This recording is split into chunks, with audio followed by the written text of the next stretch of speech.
Hi, I'm Eli Darkatsh from Feeding Northeast Florida, Director of Compliance, and today we're going to be talking about power equipment training for our warehouse. This presentation was put together through Crown Equipment as well as Northeast Florida Safety Council and OSHA compiled together to give you the most appropriate training possible for our equipment.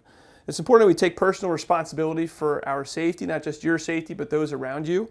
It's important to understand that critical importance of obeying all the safety rules and spotting dangerous violations to be able to prevent in advance what potentially could happen. What we're trying to do here is minimize any chance of serious injury. So let me start off with a question. Why do you think employees need power industrial equipment training? What do you think can happen? Well, if you let your mind go dark a little bit, you can imagine all sorts of things that can happen. Unfortunately, common sense isn't always common. And unless people are trained exactly in the specific type of equipment for the specific facility they're going to be working in, accidents can easily happen. And unfortunately, when you're talking about power equipment, accidents can be very serious, leading to up to fatal injuries. So it's really important you take this training seriously, and so we can be as safe as we possibly can. So this next picture you can see is an example of what not to do.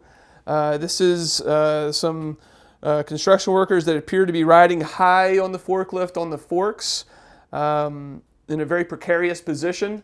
Obviously that's not something that you ever want to do if you have to lift up high for whatever reason. If you need to get anything above, I don't know, 10 feet off the ground, you want to use a lift cage that is attached to the forklift mast with the OSHA rated chains, as well as a 5-point harness with a lanyard attached to the lift cage, and make sure that you have an experienced driver taking you up. Obviously in this position these guys are not doing that policy. Fortunately they made it okay. I'm going to share some graphic images with you of people that were not so fortunate. I warn you in advance that this is going to be kind of gruesome and grisly. The importance of showing these images to you is just to share how serious injuries can be, and maybe those images might be burned in your mind that you remember going forward that accidents this serious can happen. So this first example, yes, it's a nasty looking slash wound to a foot, most likely from a fork going through the foot. It's one of the reasons why safety footwear is really important in a warehouse. It's important to have either steel toe boots or just obviously you don't want to have any open-toed or open-heeled shoes because accidents like this can happen. The next example would be a crushed foot.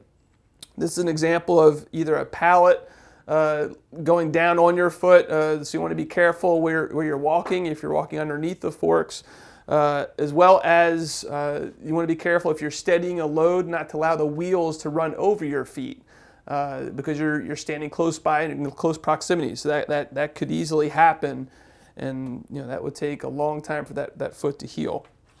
The next one is another gruesome one of a toe getting severed. Just again, be careful where your feet are at all times, as well as all of your body parts. The next one is an example of someone getting crushed from a load that was not centered properly. We're going to talk about center of gravity. We're going to talk about the load characteristics. It's important to carry your load safely, but this would be an example of that not happening, resulting in a fatality.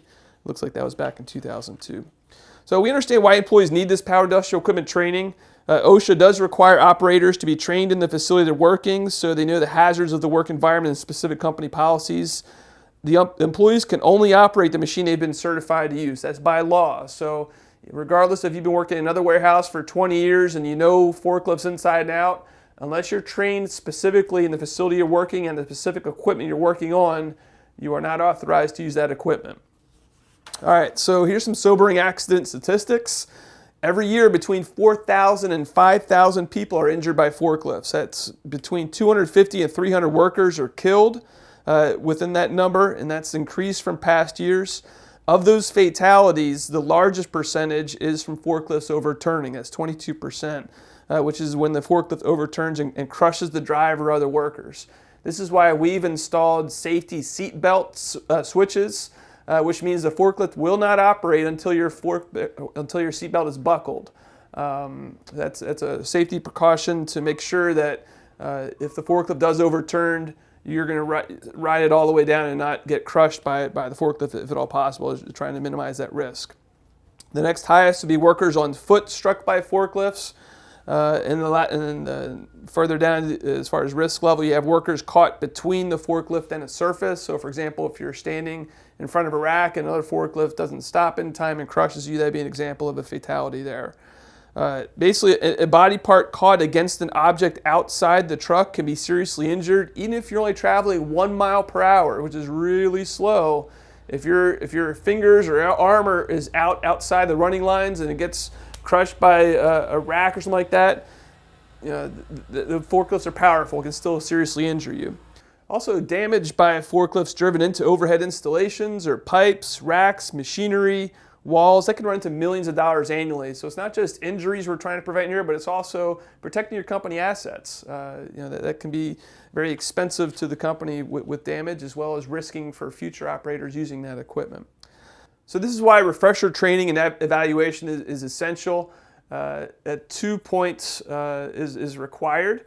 One is upon hire of a facility, your operators are required to be trained at that point, as well as every 2 years. It's required to have a visual training of your operating that forklift or equipment.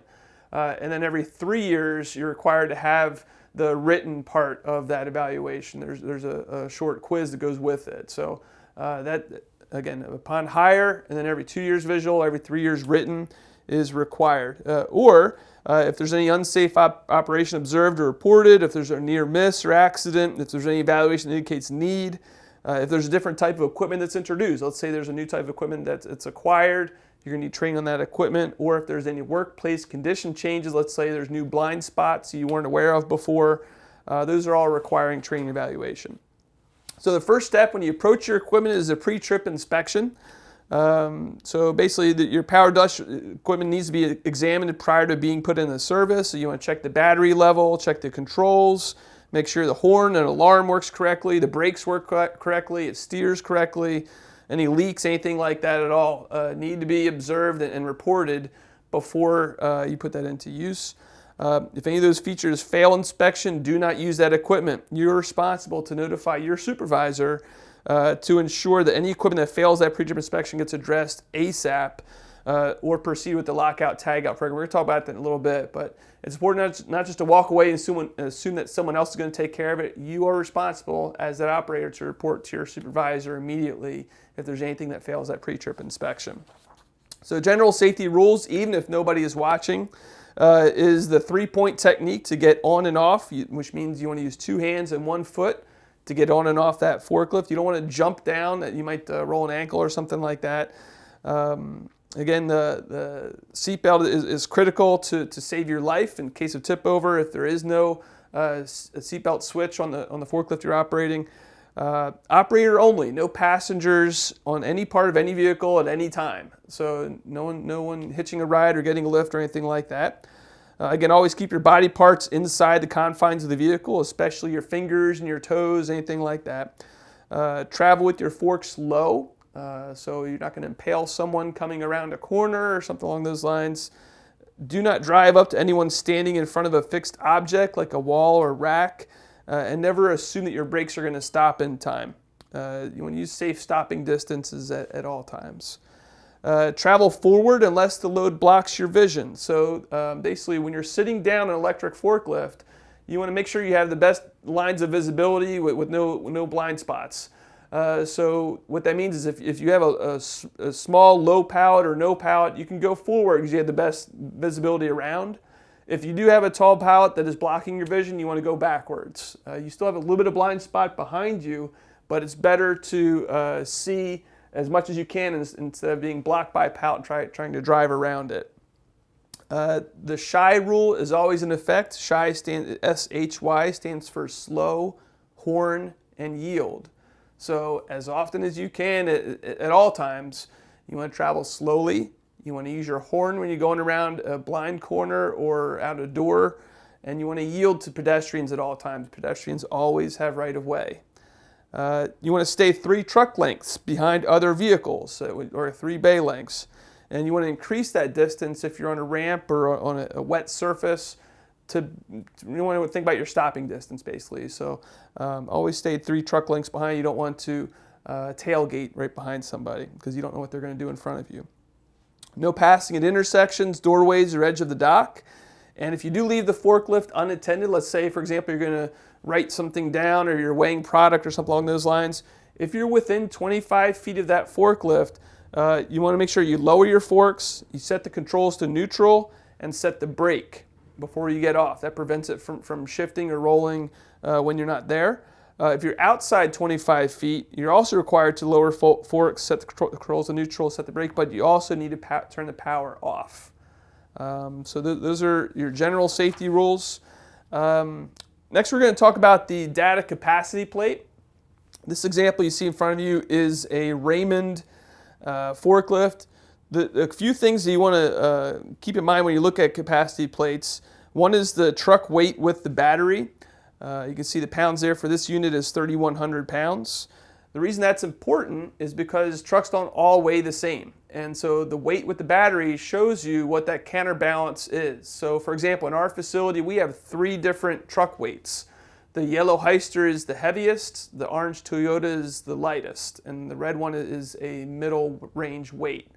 The reason that's important to know is if you're going to be lifting any type of heavy pallet, let's say it's a pallet of cans or bottled water or something that it's over 2,000 pounds, and you're going up into the 2nd rack or 3rd rack, you really should be using that yellow Hyster forklift because it's the heaviest counterbalance. We're going to show you why in a little bit. As far as if you use the light one with the heavier pallet, it can actually lift the back wheels off the ground and put you in a precarious position. So it's important to know about that truck weight. Also important to know the load capacity, same reason. If you're lifting a pallet that's heavier than that forklift can handle, it's going to put you in a tough spot that you may not be able to recover from. So this is the data capacity plate. You want to be familiar with your truck before you put it into use or to lift anything. All right, next we're going to talk about steering characteristics. So you're familiar with driving a car, right? So in a car, the front wheels are the front wheel steering. When you turn a wheel, the front wheels are the ones that move. The back wheels are stable. Which the cause it to do is the car to go in the direction that you're turning, and you can take tighter turns the way the front wheels maneuver. You have left, right, rear visibility that you need for blind spot reasons and so forth. Driving a car is pretty self-explanatory. The difference with driving a forklift is that the front wheels are stable, but the back wheels are the ones that move to steer your direction. What that causes you to do is that causes your back end to swing wide. So as your back end swings wide, that allows you to pivot in place for a tighter turning radius if you need to turn around. In addition to those left, right, and rear visibility, though, you also need to look up for your upper mast location clearance.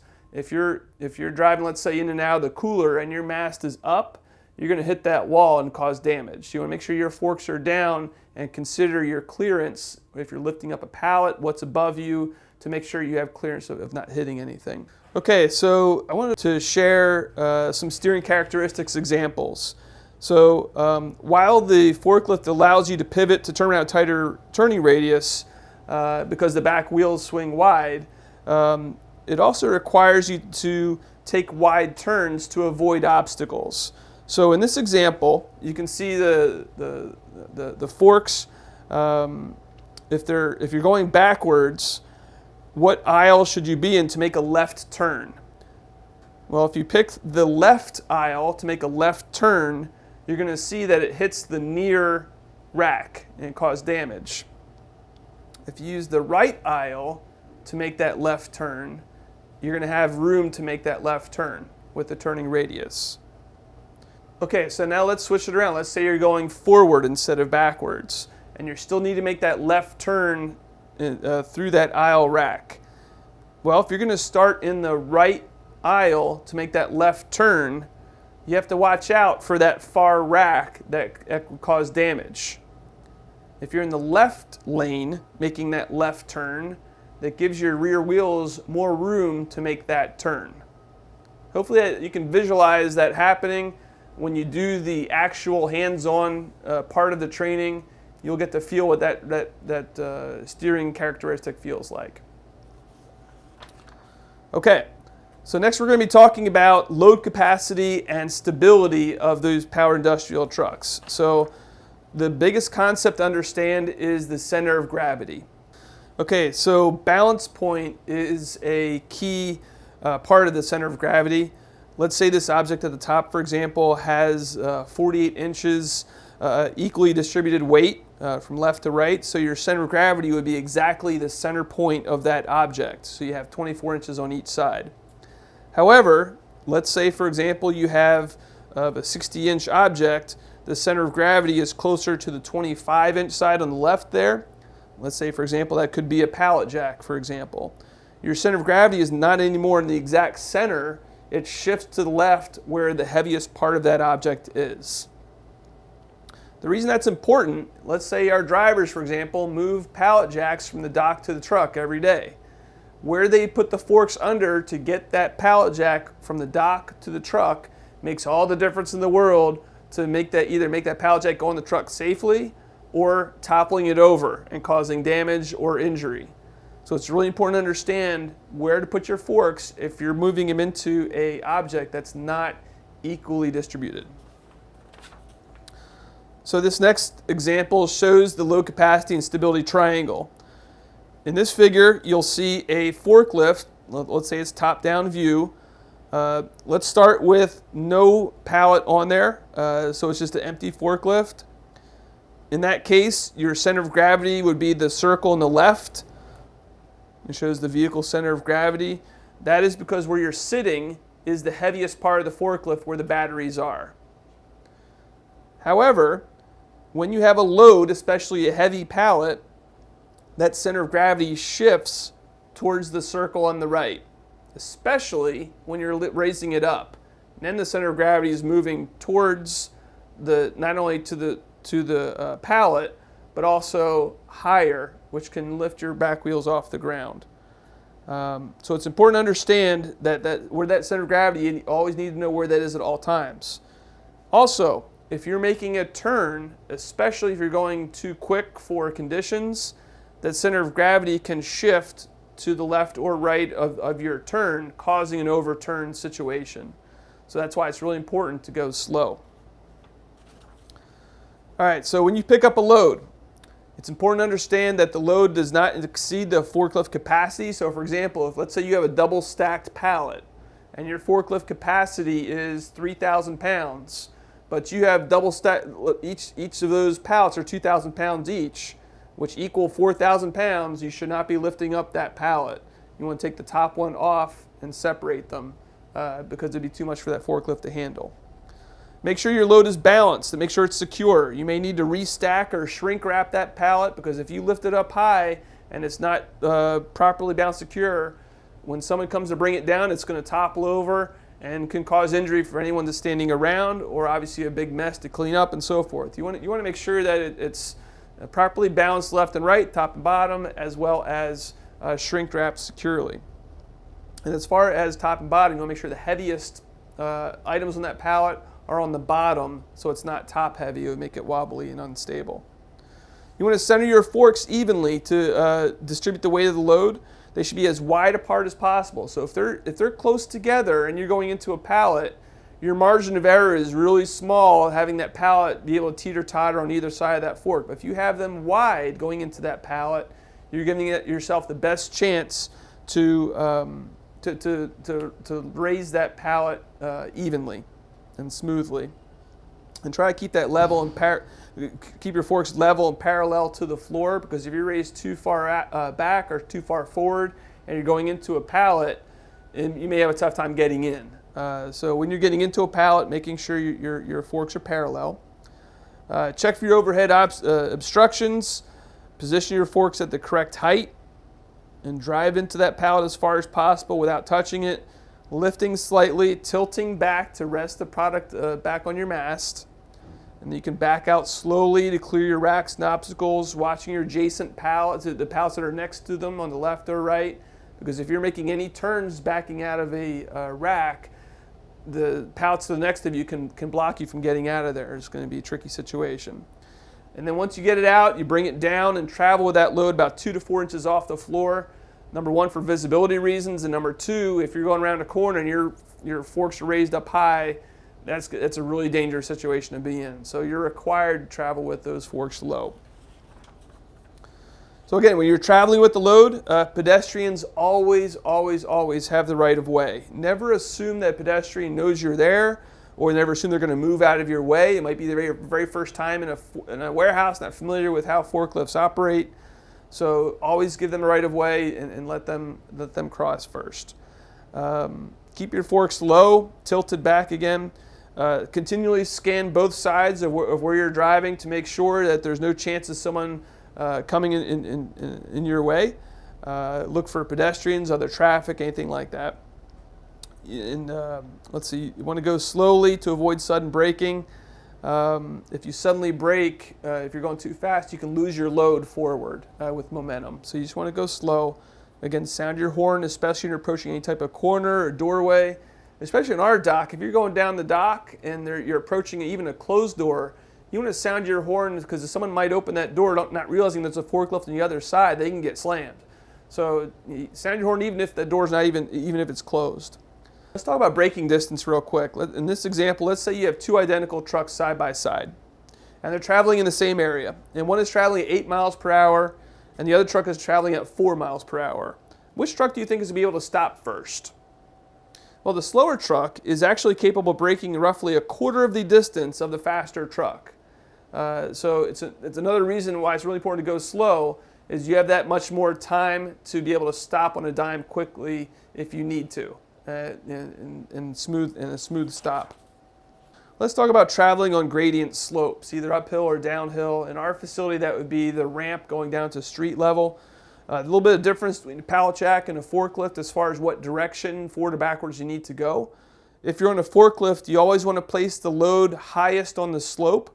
So the heaviest part of your forklift, which is your battery, is on the bottom. That's either if you're going uphill or downhill. So what that means is you need to make sure that your forks are always pointing up. Whether you're going uphill or downhill, make sure your forks are always pointing up to prevent losing your load. On a pallet jack, you always want to place yourself higher than the load so the load doesn't follow you if your brakes fail for whatever reason, either uphill or downhill. So that on a pallet jack, you have your forks facing down, going uphill or downhill. Either forklift or pallet jack, make sure that all your wheels are off the ramp and on the street level before you make any type of turn. That's going to prevent losing your load, prevent overturning, and so forth. Make sure all 4 of your forklift wheels are street level before you start making your turn. And it's a good idea to slow down if you have picked up any type of speed. Tilt feature, either forward or backward tilt. So your forks basically have 3 functions. You can either raise up and down, you can shift left and right, or you can tilt back and forwards. As far as the forward and backward tilt, when to use the forward tilt, which is past the vertical point, you only want to use it when you're above a rack, when you're depositing a pallet into that rack to make it easy to get out of it. The backward tilt, you're going to use that when you're traveling so the product rests against your mast, helps preventing that product from falling from stopping. But the other time you would use that tilt forward backwards, you want to make sure you get back to the parallel position to get into a pallet. All right, so why is load capacity and stability important? So in this example of a heavy pallet, you can see the center of gravity shift to the right as the load is raised and tilted forward.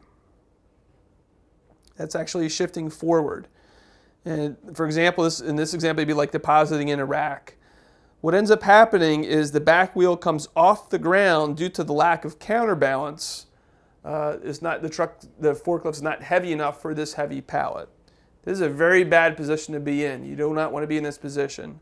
So that's why it's really important to know in advance how heavy the pallet you're raising is and what your capacity is on your vehicle. So on this next picture here, this is an example of what happens. This vehicle actually completely toppled over because his load he was lifting was too heavy for that unit. So that's a visual of what happens there. This next example is kind of silly, but it looks like a personal vehicle that is way overloaded for the capacity of that vehicle.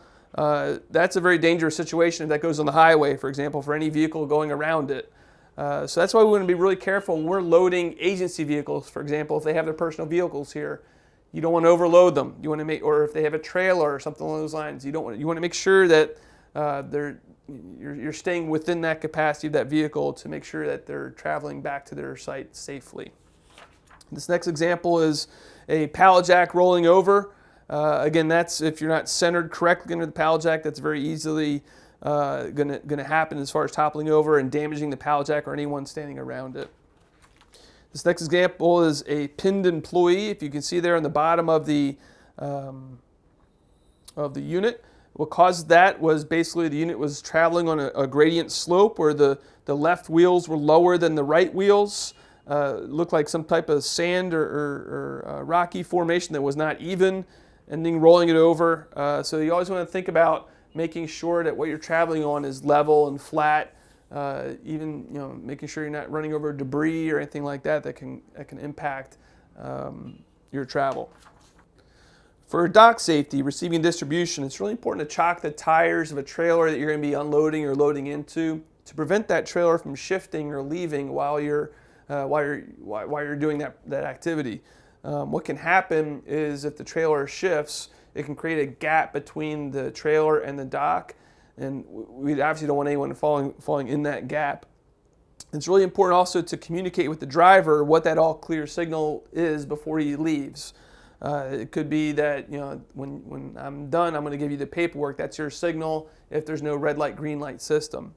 Obviously, you want to inspect the load before unloading using the receiving record, making sure that the load is good quality, as well as the trailer itself doesn't have any damage in the floors that would and can be sturdy enough to hold your equipment going on there. And you also want to check your mast height before entering that truck to make sure if you're not raised, you want to make sure you're not raised too high when you enter there. And then loading and unloading, you want to make sure that the driver sets his trailer brakes, turns the engine off, no chance of him driving away, securing that vehicle to the dock, using that tire chock and installing that dock leveler, checking the condition of the trailer floor, make sure it's not weak or rotted. And if the tractor was removed, you want to make sure you place supports or jack stands under the nose to prevent it from upending. Okay, so let's get into some real-life examples. Hopefully, if you're paying attention, you'll be able to answer these accurately. So the first example is a 37-year-old shop foreman was killed after a sit-down forklift overturned on him. He was turning while backing down incline ramp. There was no witnesses. The victim was found with their head pinned under the overhead guard and was not wearing a seatbelt. How do you think this could have been prevented? Well, the correct answer is he should have been wearing a seatbelt. Also, he should not have turned until all four wheels were off the ramp and slowed down. That would have helped to save his life. Next real-life example, we have two experienced forklift drivers, Ben and Jake. One day, Ben was driving a sit-down forklift. Jake was following behind. Suddenly, Ben's phone went off. It was his supervisor ordering him to stop and turn off a valve before making his delivery. Well, Ben stopped the forklift. He spun it sideways with an expert twist of the wrist. The only problem was Jake was close behind, and because the aisle was so narrow, he didn't have anywhere to pass Ben's forklift. And the floor was wet, making it impossible for him to stop. And Jake's forklift collided with Ben's. One of the forks of the ladder machine, which would be Jake's, pierced Ben's leg. An artery was severed. Ben bled to death. What did both Ben and Jake do wrong in this scenario? Well, there were several things. Ben answered his phone while driving. If you're driving a forklift and your phone rings, it's really important not to answer the phone while you're driving because it distracts you from all your surroundings and what's going on to pay attention to what the person's telling you on the phone. So if the phone rings, either let it go or you can stop out of the way, turn your machine off, and talk to the person before you put it back into action. In this scenario, Jake also left his forks elevated. So the only way he could have potentially pierced Ben's leg is that those forks were elevated. If they were down, Ben would have lived. Jake was going too fast for conditions and did not leave 3 truck distances in front of him, which means he was going too closely as well. So lots of things there they could have done to prevent that accident. Next real-life example is a 39-year-old operator was killed while performing normal work tasks at her station. The forklifts are traveling in reverse, backwards, at high speed towards that station. The witnesses observed the forklift strike a metal scrap bin, propelling it towards the station, and the victim was crushed. How do we prevent this one? Well, the forklift was going way too fast to be able to stop before striking anything, and also the visibility was limited. So it's really important to know what obstacles could be in your way before you travel, and you want to go slowly and constantly visualize what's going on that's in your direction. Next example, Sarah was 16, seemed very mature for her age. So her employer, a fish processor, let her operate the forklift during her summer stint with the company. One day she was driving the machine outside, her sunglasses slipped off her face, and she lunged to catch them, and as she did, she inadvertently yanked the steering wheel in the direction of her lunge. Well, the forklift overbounced and turned over, killing the 16-year-old. What did the employer and the 16-year-old do wrong in this scenario? Well, not only did the employer violate federal law, because you have to be at least 18 to be able to operate power equipment, it also failed to train Sarah properly how to operate that forklift. In this case, if your sunglasses, let's say you're outside, fall off your face while you're driving, you don't want to try to catch them and yank the steering wheel in that direction. That's a very dangerous situation to be in. Stop the forklift, put the emergency brakes on. You may get out of the forklift, pick up your sunglasses, and get back on the forklift and go. A lot of times when accidents happen, it's because people are cutting corners, and that's when injuries happen. Okay, next example would be Rod, a 20-year employee with thousands of hours of experience in forklifts. On the day in question, he was unloading his semi-trailer, had almost finished. As he trundled out of the trailer with his last load, the truck driver started up his engine, pulled away from the dock, and the forklift fell between the moving trailer and the platform. The fall permanently paralyzed Rod, confined him for life to a wheelchair. What did Rod do wrong, and as well as the driver of the semi-trailer do wrong in this scenario? Well, the correct answer is Rod wasn't the only one at fault. The driver should never have left the dock without verifying that unloading was complete. They should have communicated in advance what that signal was and that Rod was clear. That's the main way when you're unloading. You got to have that clear communication. The last real life example here, number 7, that we have a 61-year-old maintenance manager that died after falling 7 feet from a safety platform that had been elevated by the forklift. The victim had been raised in a steel-framed lift cage type safety platform that had not been secured to the forklift. The victim removed a fluorescent light bulb and stepped to one side of the platform. When the victim shifted weight from the center to the outer edge, the platform toppled off the forks, and the victim fell 7 feet. When you think about it, 7 feet is not that far from the ground, but just 7 feet, struck his head on the concrete floor, and subsequently struck by the steel platform on top of him. So how do we prevent this one? Regardless of how high you are off the ground, even if just 7 feet, that platform, that lift cage, must be attached to your forklift with the OSHA rated chain. The victim must be attached to that platform with the 5-point harness with the lanyard. And it's recommended to tilt that platform back slightly on the forks to have that platform rest against the mast for added protection. That could easily have been prevented instead of by cutting corners. Okay, so that is the forklift portion. I do want to go over briefly the walking pallet jack portion as well. It's a very similar concept as far as safety around the warehouse, just a few operator controls differences with the walking pallet jack. It's similar to the forklift as far as the safety features of the warehouse to be aware of. The difference is the equipment, obviously. So in a pallet jack, you have manual pallet jacks and you have power jacks. The manual jack just has a steering handle with the lever for hydraulics raising and lowering, It does not have any brakes, so the power is you. You're pushing it, you're pulling it, you're stopping it. You need to be careful, obviously, what's in your way and so forth. The electric jack, the difference is it has brakes, it has power to turn on and off, and it has obviously more power to be able to use for heavier pallets and so forth. The key thing with electric jack is always check that rabbit turtle switch to make sure it's set appropriately. I highly recommend if you're a newbie or not as experienced with the electric pallet jack, always make sure that's set on turtle so it doesn't run away from you and you get used to the speed it travels at. It goes faster than you think, even at the turtle position. It's also important to recognize that how to stop it, obviously. So if the handle is near the horizontal or the vertical position, this cuts the power and the forward reverse travel control will not operate. So if you're wondering why this thing won't work, well, the first thing to check is to see what position the handle's in. If it's too high or too low, the power's going to be cut. But also you can use that as brake. So if you want to stop it quickly, you can just either let it go and it'll stop, or you can put it to the top or bottom position, and that will stop it as well. Make sure the direction you choose to move is clear, no obstacles.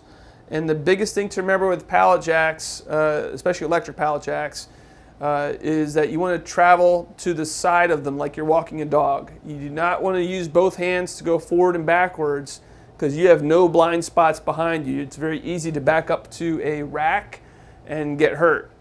So with electric pallet jack, travel with one hand to the side, so there's no way that you have any body part that can be impacted when you make a turn or something along those lines.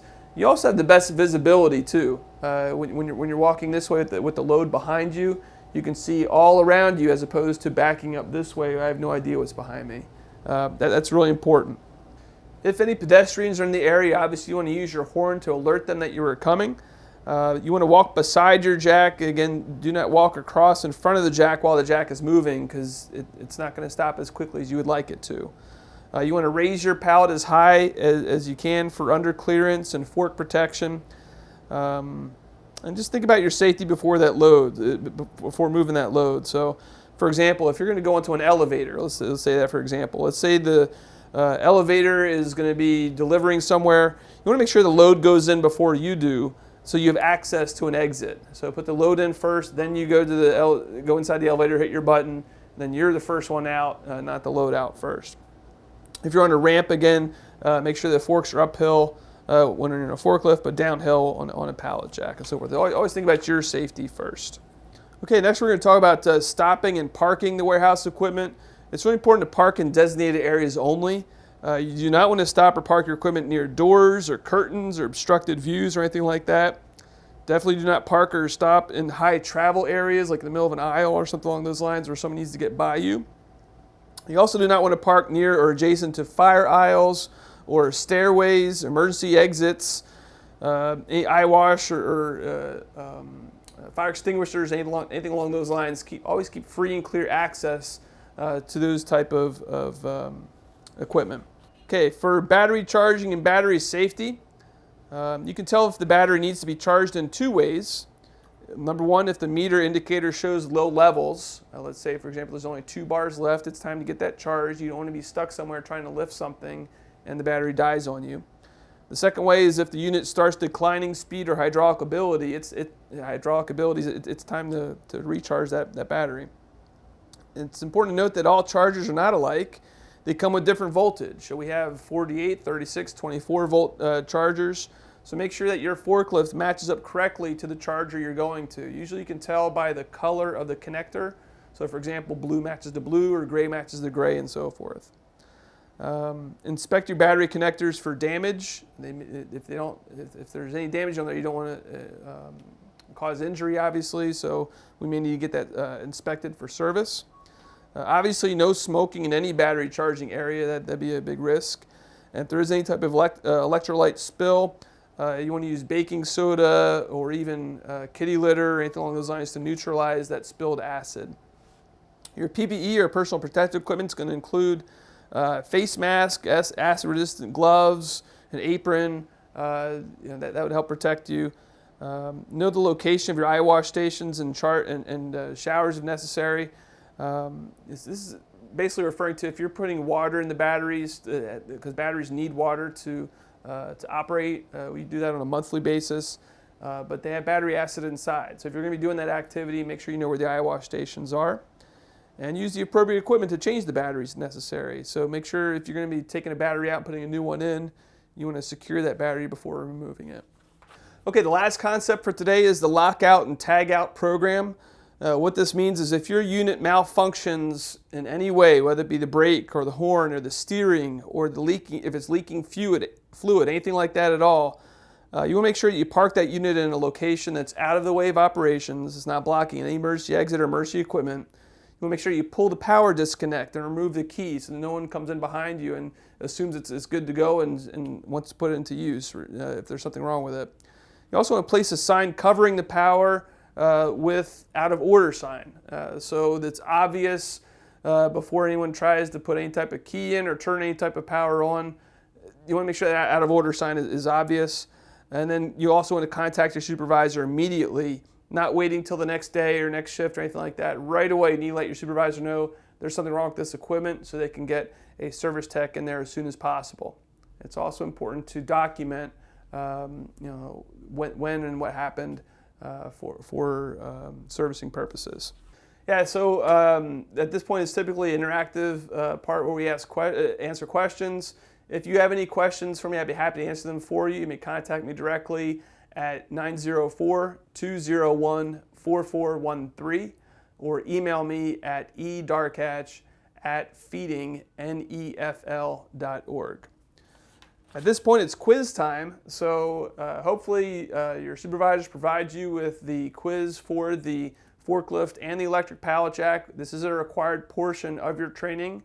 After you pass your quiz portion, then you proceed with the hands-on training with your trained supervisor. Thank you very much. Be safe out there.